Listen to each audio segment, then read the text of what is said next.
नमस्कार। आज आमे एक एपरी भक्तों विषय जानिबा जो भक्तों पाई महाप्रभु स्वयं निज हस्तरे से भक्तों पाई प्रसाद आनी आसीथिले। से भक्त जनक किए आसंतु जानिबा आज वीडियो माध्यम बंधु महांती जहाँक घर ओडिशार जाजपुर जिले में बंधु महांती भिक्षा मागी जीवन अतिबाहित करुथिले। बंधु महांती जोठारे सतसंग हुए सेठाकु जाउथिले। सेही सतसंग को जाई तांको मनरे गोटिए कथा थिला, जीवनर उद्देश्य भगवत प्राप्त करिबा।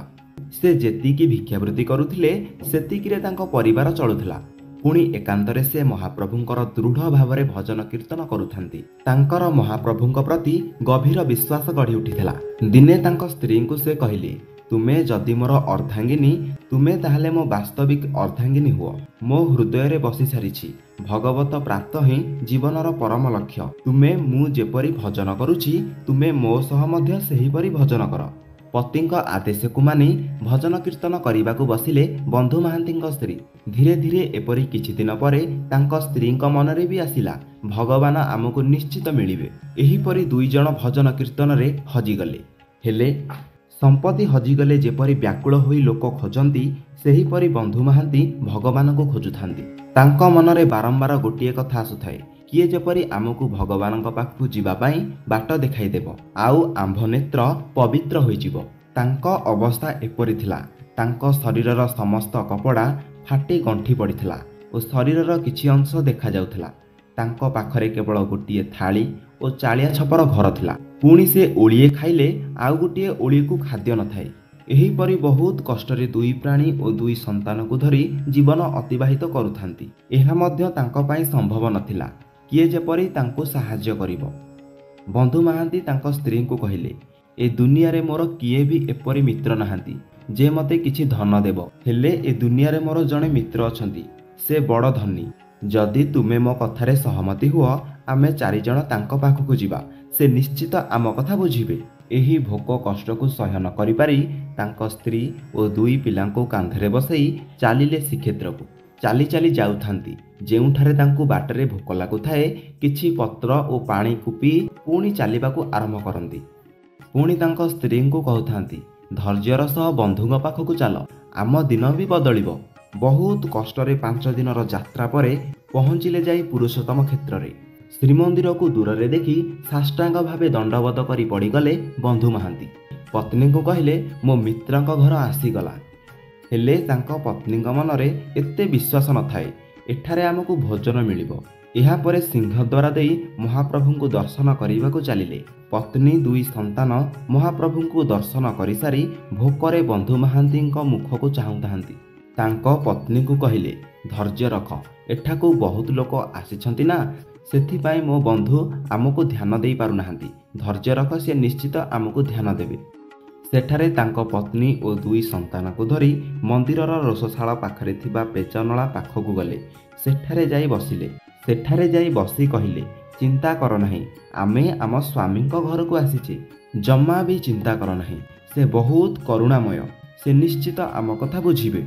सेठारु भोक को सह्य न करि पारि सेही पेजनलारु बाहारुथुबा पेज फेण को तांको संतान और स्त्री को पीबाकू देले। पीबाकू देई कहिले, देख आमे केते भाग्यशाली जे आमको महाप्रभुंकर प्रसादर जल पीबाकू मिलुछि। एमानंक उपरे कहार भी नजर न थाए। बंधु महांती कहिले, एही पेजनला पाखरे आमे सोई पड़िबा, काली सकाळु दर्शन करिबा ओ किछि प्रसाद मध्य मिलिजिवो। एहा परे पेजनला पाखरे 4 जण जाक सोई पड़िले। भाव विनोदिया कालिया एमानंकर प्रत्येक मुहूर्त को लक्ष्य करी चाहिथांती। बंधु महांती आकुଳରେ महाप्रभुंको कहउछंती, मोर धन आवश्यक नाही, आपण केवल एतिकी कृपा करंतु जेपरि मो पत्नीर विश्वास होइजिवो कि तुमे मोर वास्तव रे बंधु बोली। सेही समय मंदिरर चारिद्वार बंद हो जाए। एठारु आरंभ हुए महाप्रभुंकर दिव्य लीला। महाप्रभुंक पाई ना कबाटार आवश्यक ना तालार आवश्यक थाए। रत्न भंडार घरु से जेउ स्वर्ण थाली रे खांती से महाप्रभु ब्राह्मण बेशरे से स्वर्ण थाली रे प्रसाद धरी बाहर को आसिले।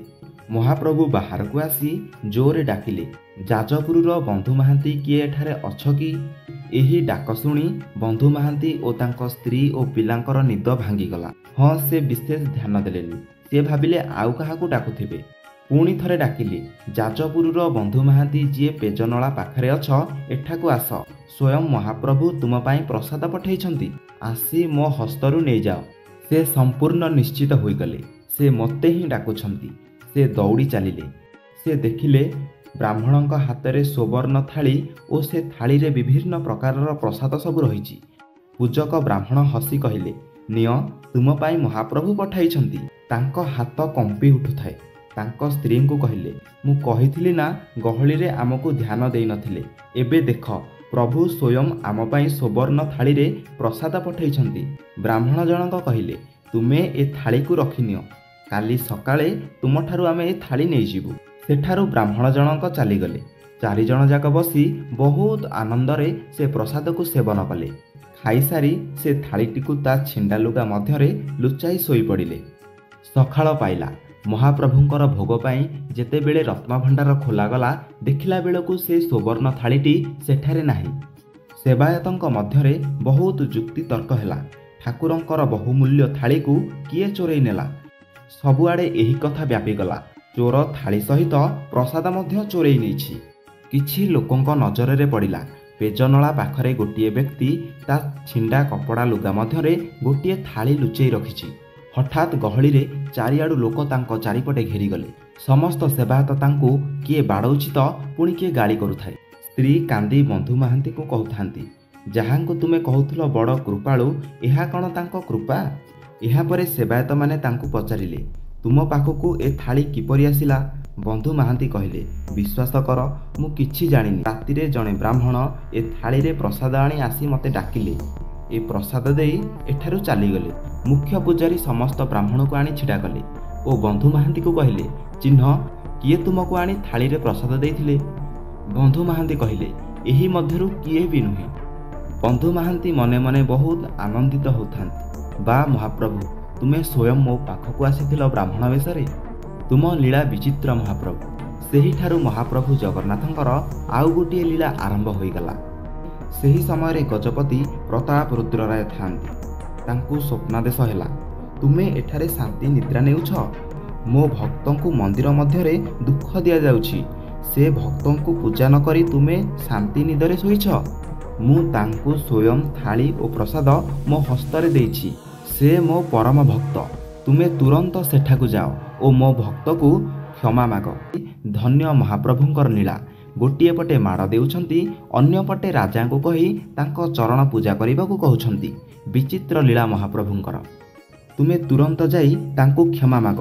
ତାଙ୍କୁ ଆଜିଠାରୁ ମନ୍ଦିରର ସମସ୍ତ ହିସାବ କିତାବର ଦାୟିତ୍ୱରେ ନିଯୁକ୍ତି କର। ଏ ସ୍ୱୟଂ ଜଗନ୍ନାଥଙ୍କ ଆଦେଶ। ରାଜା ତୁରନ୍ତ ନିଦ୍ରାରୁ ଉଠି ଧାଇଁ ଧାଇଁ ଚାଲିଲେ ଶ୍ରୀମନ୍ଦିର ଅଭିମୁଖେ। ହାତ ଯୋଡ଼ି ପ୍ରଣାମ କଲେ ବନ୍ଧୁ ମହାନ୍ତିଙ୍କୁ ରାଜା ଓ ହୃଦୟରେ ଲଗାଇ କହିଲେ, ଆପଣଙ୍କ ସହ ଯାହା ହୋଇଛି ଆପଣ ମୋତେ କ୍ଷମା କରନ୍ତୁ। ଓ ସେଠାରେ ଥିବା ସମସ୍ତ ସେବାୟତଙ୍କୁ ଆଦେଶ ଦେଲେ, ଜଗନ୍ନାଥଙ୍କ ସିଧା ଆଦେଶ, ଆଜିଠାରୁ ଏ ମନ୍ଦିରର ସମସ୍ତ ହିସାବ କିତାବ ବନ୍ଧୁ ମହାନ୍ତି ହିଁ କରିବେ। ଆଜି ମଧ୍ୟ ଶ୍ରୀମନ୍ଦିରରେ ବନ୍ଧୁ ମହାନ୍ତିଙ୍କ ବଂଶଜ ଏହି ପରମ୍ପରାକୁ କରି ଆସୁଛନ୍ତି। ସେହିପରି ଆମ ଜୀବନରେ ଯେତେ ବି ଦୁଃଖ କଷ୍ଟ ଆସୁନା କାହିଁକି, ସର୍ବଦା ମହାପ୍ରଭୁଙ୍କୁ ସ୍ମରଣ କରିବା ଉଚିତ। ଆପଣଙ୍କ ସହ ଦୁଃଖ ହେଉ କି ସୁଖ ଯାହା ବି ହୁଏ, ତାହା ପଛରେ ମହାପ୍ରଭୁଙ୍କର ଗମ୍ଭୀର କାରଣ ଥାଏ। ଯଦି ଆପଣଙ୍କର ମୁଣ୍ଡ ନୁଆଇବାର ଅଛି ତ ମହାପ୍ରଭୁଙ୍କ ଆଗରେ ନୁଆନ୍ତୁ। ଯଦି କିଛି ମାଗିବାର ଅଛି ତ ମହାପ୍ରଭୁଙ୍କୁ ମାଗନ୍ତୁ। ଠିକ୍ ସମୟରେ ଆଣି ଆପଣଙ୍କ ପାଖରେ ପହଞ୍ଚେଇବେ। ଭିଡ଼ିଓଟି ଭଲ ଲାଗିଥିଲେ ଲାଇକ୍, ସେୟାର, ସବସ୍କ୍ରାଇବ୍ କରନ୍ତୁ। ଜୟ ଜଗନ୍ନାଥ।